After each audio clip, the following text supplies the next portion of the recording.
বিএনপির নামে চাঁদা আর আপনার নিলে হাদিয়া। বিএনপির ছেলেরা নাকি চাঁদাবাজি করে, বলে না? আচ্ছা, এই যে চাঁদাবাজ শব্দটা কি নতুন আসছে নাকি? বহু পুরোনোকালের আদি শব্দ। এখন বিএনপির উপরে চালাতে করার চেষ্টা করা হচ্ছে, কারণ বিএনপি ক্ষমতায় যাবে কদিন পরে। এইটা আজকে বিভিন্ন রাজনৈতিক দলের ঈর্ষার কারণ হয়ে গেছে। প্রিয় ভাইয়েরা, এই কারণে বিএনপিকে তারা বিভিন্নভাবে কালিমালিপ্ত দোষারোপ করার চেষ্টা করছে।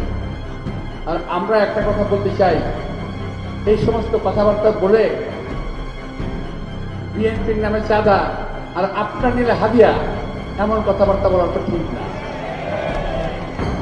বিএনপি কোনো হাদিয়াও নেয় না, চাঁদাও নেয় না, এই বদনাম বিএনপি নাই।